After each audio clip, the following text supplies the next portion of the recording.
Hi there, this is Jeanette Comerford, and this is day 2 of my Halloween series for 2016. Today will feature a cute Halloween card that features a stamp from Whimsy Stamps. The image is called Kitties on Halloween, so I'm going to be taking you through how I colored it. As well, the paper, the pattern paper you see on the card is a digital paper from Whimsy, so I'll share with you how I printed that out. But first, let's get to the coloration. We will be coloring first the stone wall. So I'm going to be using a bunch of colors. To make it look like stone, to make it look authentic, I'm going to be using lots and lots of neutrals and grays. So this first color here is the N3, and then I'll be blending that out with the N1. And I'm not being super duper careful here if it goes a little bit on the bricks or the stones. I'm not too concerned because I'm going to be adding so many different layers of colors over that it's not really going to matter. I decided that I needed a little bit more contrast, so I brought my N5 out, and then I'll just blend those out with the N3 and the N1.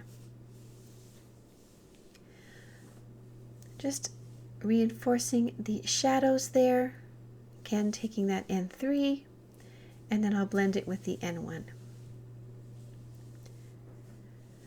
I'm going to base the stones with E50, which is a sort of brown earthy tone, and then I'm going to be adding shadows with C3. So the C3 is like a cool gray. So before I was using neutral gray, now I'm using a cool gray, so it has a little bit of blue in there. And I'm just sort of adding shadows on the stones. And then I'm going to blend it out using C1. So again, has some blue in there. And then I'm going to add dots with N3. So just random dots, and I know right now it looks a little odd, but you'll see at the end it looks great. So more dots, C5 and C1, and then just blend everything out so that the dots are not too pronounced. So if you just color over them, it sort of blends everything out. I'm going to bring a little bit more of brown and a little bit of yellow into the stones now, and again I'm just dotting everything.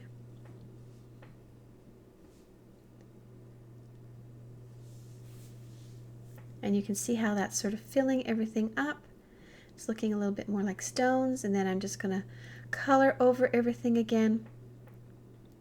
And you have your brick wall colored. So for this little kitty cat, I'm going to be using earth tones to color him in. And I'm just sort of starting at the outside edge and sort of flicking my marker in towards the center. So making little flick lines there. And I'll just continue with each color. You can see now you're starting to see a little bit more definition now.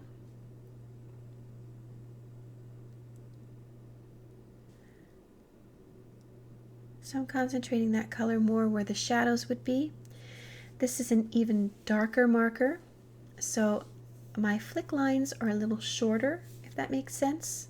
So not as long as the lighter colors.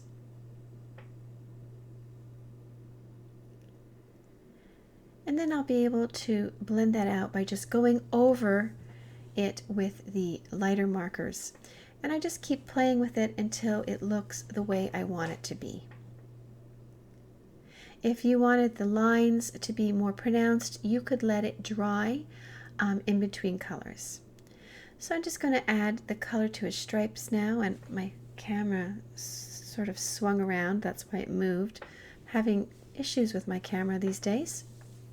So that's the darker color, and then I just blended it out with a lighter color.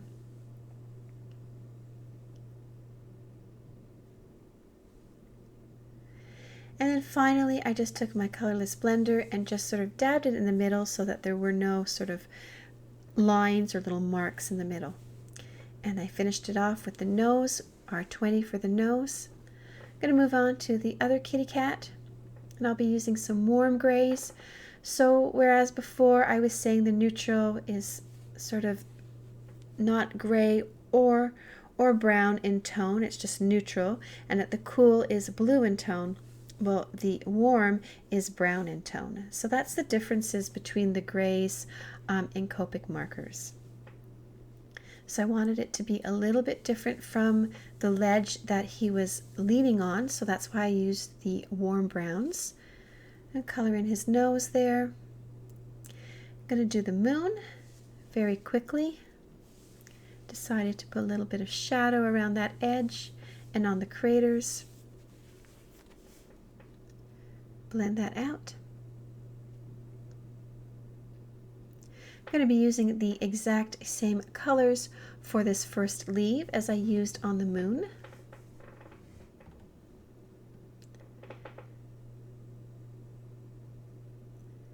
For the other two leaves, I'm using some sort of russet colors, some rust colors, I guess, and a little bit of yellow with the YR colors just to tone it down a little bit.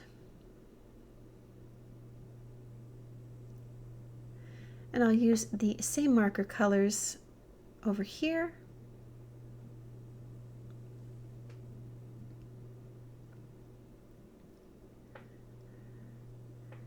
I'm going to do the grass now in a sort of yellow-green sort of color, sort of matches the rest of the tones in my cats and in the wall. So I'm using this nice sort of gray color of green. And then for the sky, I wanted to do it sort of purpley. So I have my first color. And then when I started adding this second color, it really didn't blend well. So I decided to use the tip-to-tip method, where I just take my lighter marker and I pick up color from the darker marker. And that's a lot easier to blend.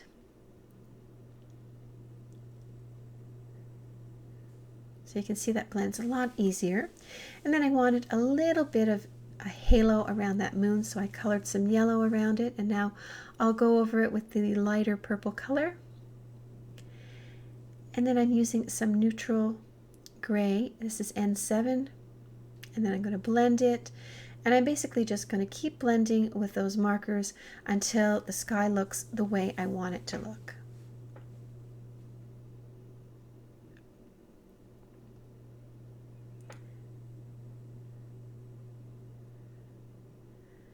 So now I'm just deciding which size of die I need. This is Whimsy's hand-stitched nested rectangles, and I took the second largest one, and I realized I had to color a little bit more of the grass so that it was all colored. Then I'm using some Stick It. I'm going to put some at the back of my image here. Press that down, and then I just peel it off. And now I'll take some fun foam and I will stick that to the back. And now I'll cut it out with that rectangle die. I'm just going to put a little bit of Post-it tape there so it stays in place as I run it through my Big Shot.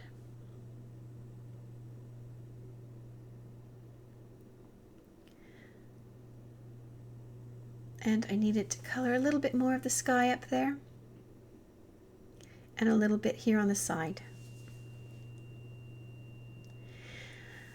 I cut out a cobweb and a bat, and this is a set from Whimsy that I think they don't sell anymore, so I apologize for that. I didn't realize it when I was making the card. This is a pattern paper from Whimsy, and I simply opened it up in my Photoshop, printed it out on a piece of just printer paper, and now I'm cutting it out with the larger rectangle die. I measured it so that I could make a little mat.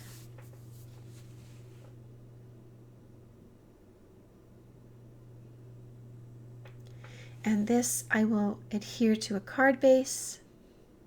And then finally I'll be able to put my focal image on top, and because of the fun foam it's raised off the pattern paper. I'm going to add a little bit of Wink of Stella clear glitter pen to the moon. and darken up the eyes with my Copic multiliner and that little spider. And my card is done. Thank you so much for watching. A full list of supplies and links can be found below this video on YouTube or on my blog, and I'll have another Halloween card or creation up shortly. Thanks for watching.